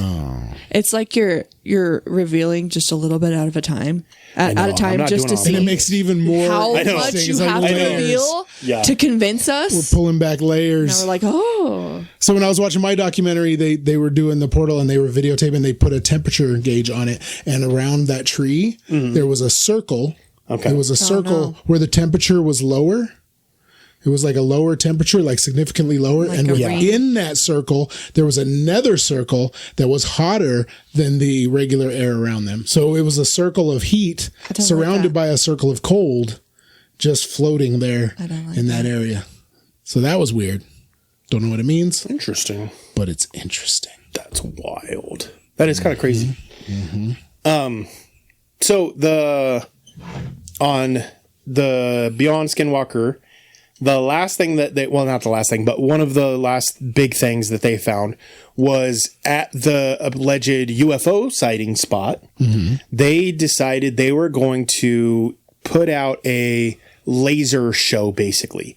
These lasers are cool. Have you seen them before? So they project into a spot a 3D laser image. Oh. It's really cool looking. So I don't know how the technology works, but it's what they use for... I've seen that in an anime before, but it Well, was it's what always they- like hypothetical. It's what they use to create like holograms now. Yeah. Oh yeah, because the lasers come in from 2 angles, And then they all they intersect, and they it's- hit at different. But don't you Yes. usually have to have smoke or fog or dust or something for it to bounce not off? with the Not lasers, with the lasers no, 'cause anymore. The lasers Not will hit anymore. each other. Yeah. And it creates. It used to be they had to have like So a it used flat to be. image or So I did- fog yeah, or something. yeah. Yeah. Okay. Now technology, Yeah. like the laser technology is advanced enough. They just bounce the lasers off each other basically, and it creates these images. Project Bluebeam. I was going to say that's it's why crazy. we're getting closer to that. So. But so they set this up, and it did this elaborate like show of patterns and display. Yeah. It was a big, all huge thing. It looked really cool. If I was driving down the road and I saw that, I'd be like, bro, there's UFOs in that field, you know, like it was cool. But after they did it, they turned the lights off, and guess what? They caught on camera 4 different UAPs. Whoa. And they checked with local flights and stuff. There should not have been any aircraft in these areas at the time. And they caught them on camera. And yeah. I want to see this. Okay, we'll watch the episodes. Yeah, we'll have to watch it. Yeah. Again, it's on, this is all on Beyond Skinwalker Ranch. I'm giving them full credit for it. They found the information. I'm just retelling what I remember from this episode. One of the craziest things, though, that they found while doing research about the location, again, so the guy that's on this episode, we briefly talked about him before we started recording. It's my favorite ex-CIA guy that I don't think is ex-CIA anymore. Thinks he's current. It's the Andy Bustamante. Yeah, Bustamante. Big old, like, big long hair, bushy curly hair. Yep. He's allegedly ex-CIA. And Bustamante is one of my favorite jiu-jitsu moves, by the way. oh, nice. I don't even know what that means. No, I'll teach you someday. Okay, that sounds fun. But he's one of the investigators, and they're investigating this ranch. And one of the things that they are really curious about is why this was basically strong-armed into a government-closed facility. Right. So they allegedly closed this ranch down to protect it so that they can do a protected location that is not affected by human interference. Yeah. That they can watch the location and observe. Okay. Cool. So the very first thing that they do when they take over is they build a giant building that is temperature controlled on the location. So we're going to take a property. We're going to claim that the reason we're basically forcing the sale and doing all this weird sketchy $10, $3.5 million sale thing. We're going to restrict access completely for conservation, and then we're going to build a giant building that is temperature controlled on site. Mm-hmm. That makes a lot of sense, right? Mm-hmm. Tons of sense. We're going to just destroy the whole environment in order to create a location where it isn't affected by man. That's the opposite of it. Mm-hmm. So then they began looking a little deeper into it, and they did some ley line and some of the witching stick things. And, I saw some of the witching stuff like that. Yeah, the dowsing rods and dowsing rods. Yeah. So they begin to look a little bit, and they find that there is a direct line from one of the theorized secret base locations on Secret Mountain. There is a direct line to this newly built facility. And when you follow the line, it appears as though there was construction and as though they built a tunnel straight from this spot to Secret Mountain. Wow. Doesn't seem like accidental. Weird, right? Then they claimed that this facility that they built on the ranch was allegedly a cement plant. Cement plant? A cement plant. So why did they build a cement plant on this facility? What purpose would you have a cement plant that doesn't ever produce cement, but is currently being temperature controlled and is like a state-of-the-art facility on this location? I got nothing. What if it was the plant and they were telling the truth? It was a cement plant, but it was the cement plant that was cementing the tunnel. Oh, yeah. Well, that would make sense. And that would explain why there's never any trucks leaving from this cement plant. Yeah. And That's crazy. and I'll leave some of it a little bit so you can go watch it, but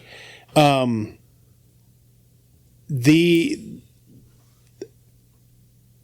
way in which the government got this property was sketchy. And when the CIA guy is investigating it, he is straight up going, they basically eminent domained this location. Yeah. They eminent domained this location, is ours and we'll give you a few bucks. And in order to create this alleged off hands, no humans allowed place that they then put a cement factory on. Yeah. Why would they go through the time and energy to eminent domain it to create this research facility and then completely undermine that entire process by building a cement factory on it? It doesn't make any sense at all to me. Like it literally doesn't make any sense. They're making environmental cement in the environmentally protected cement factory. Yes. They also, they use this cement factory. The one thing that they can document that they did use this cement factory for was there were numerous underground entrances located all across this property that went into tunnel systems. Guess what? When they were investigating, all of those entrances that were documented now had a cemented top. So they used this cement factory to cement up all of those things. And they sent out a drone to begin investigating this area a little bit. As the drone appeared, started to come up near, even remotely close to this cement factory, It malfunctioned. the drone auto course corrected and went straight back to the handler and then came down and shut down. The guy who was operating it, he said the only time these expensive drones do that is when you start to come on restricted government airspace. They have settings within the area. So like an airport. Like a governor and a motor. And so like a different, if you try to fly your drone over an airport, frequency that they pick up. So if you try to drive your drone over an airport, it will auto recorrect back to its location and sit down and shut down. And it does that in order to protect airports and restricted airspace. This spot that they were flying should not have been restricted airspace. They then decided to do a LiDAR reading. And guess what they find under the LiDAR? It wasn't cement. I lied. This was what they found. They did the LiDAR, and straight coming out of the cement plant, straight up to the secret mountain using LiDAR, not the overground picture. Using LiDAR, there is a tunnel. Tunnels. Dun, dun, dun. Straight from the cement factory to Secret Mountain. And it happens to line up with the radiation anomaly. The tunnel does. You don't say. On the same line. That's and then at one point, they are investigating, and at one point they're talking. They're just standing there talking about something, and their electronic equipment begins to reflect back to them their own voices at 630 megahertz. What were the voices saying? I was literally just repeating back to them what they were saying. Was it still intelligible or like? Yeah, it was their own voices. So they're speaking and it's reflecting it back to them. Yeah. Just kind of out of nowhere. Just kind of repeating back to them. Their devices, which are supposed to be just putting out what they're supposed to be sending, began repeating back to them what they were saying. I thought you were going to say like it was like random sentences it was throwing them in their own voices. That would freak me out. No. It was their own voice. I was like, that would be scary. Did it like raise the pitch? They're talking like this or no, something? it was just their own voice perfectly basically. And that one you could just say was a technical malfunction that their mics were interfering.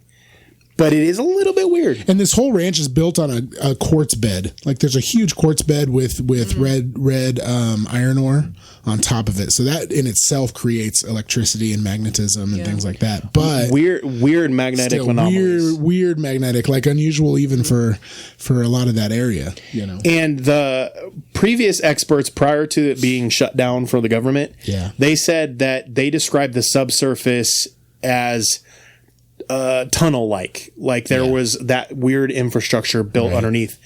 And again, weird that they then sealed up all of the underground tunnel entrances. The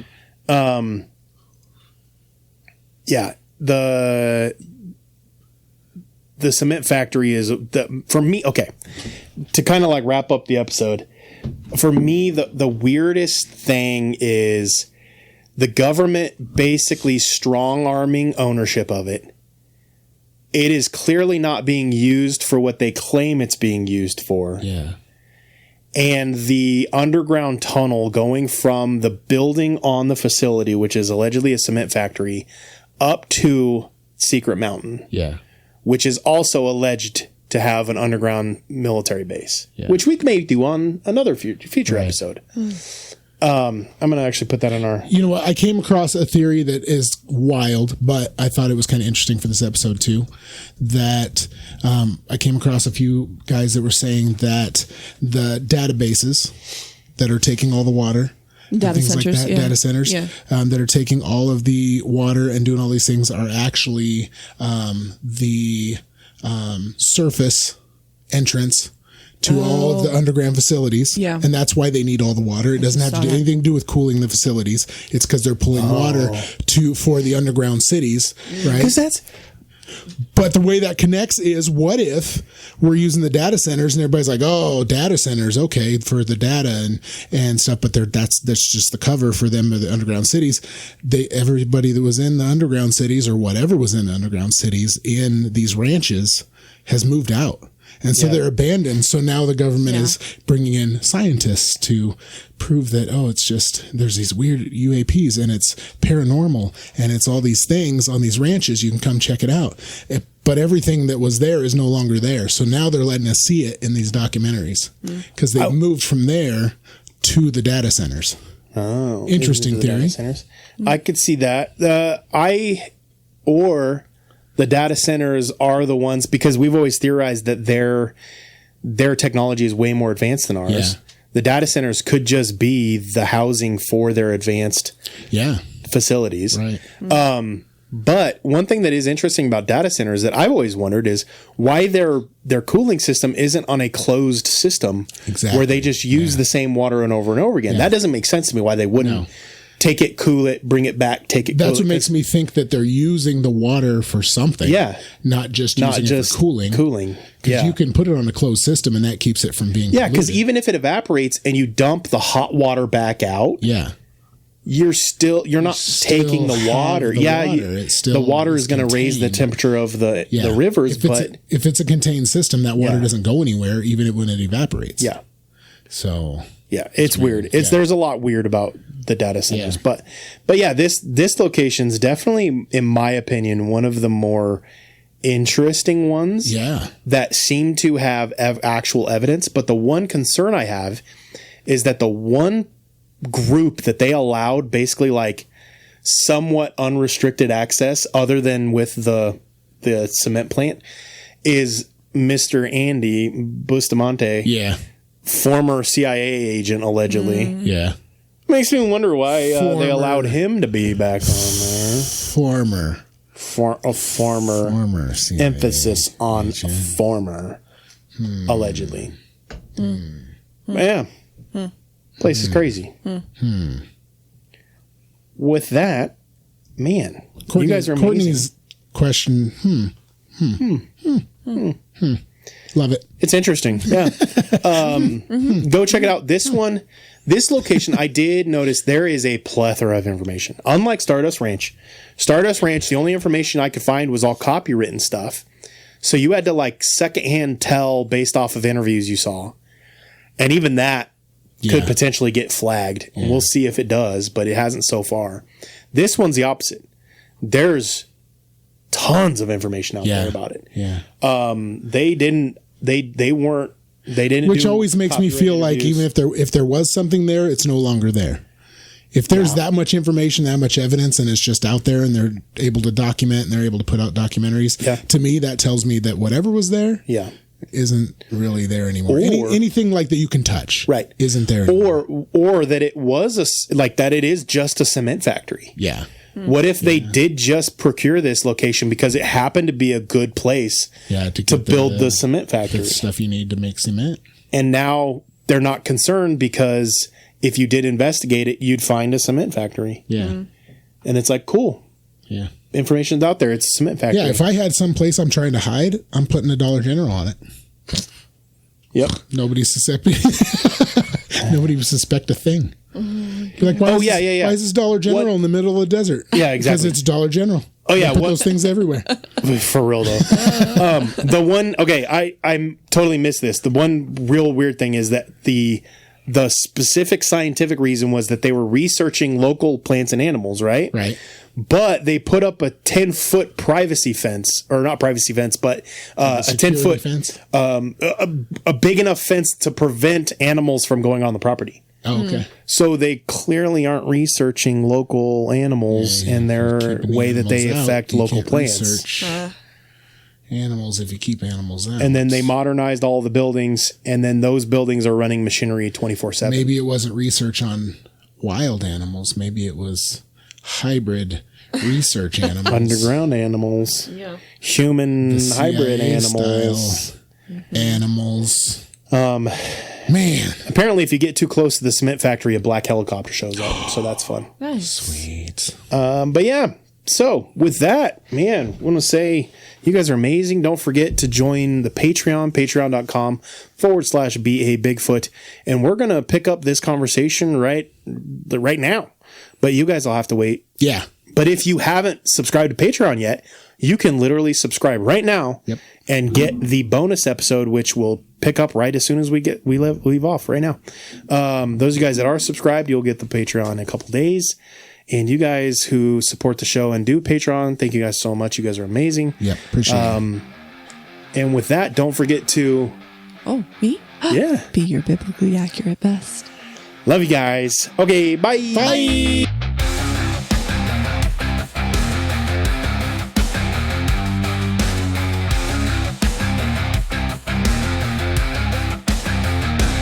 In the ancient days of giants, when the earth was wild and free, a creature roamed the valleys, cloaked in mystery. Is he born of angels' blood and man, a Nephilim so tall, or a shadow of the fallen, yet heeding the Maker's call? He's a biblically accurate Bigfoot, with a lineage from the skies. Not a myth or legend, but a truth that never dies. Is he a remnant of the Nephilim, a titan standing tall?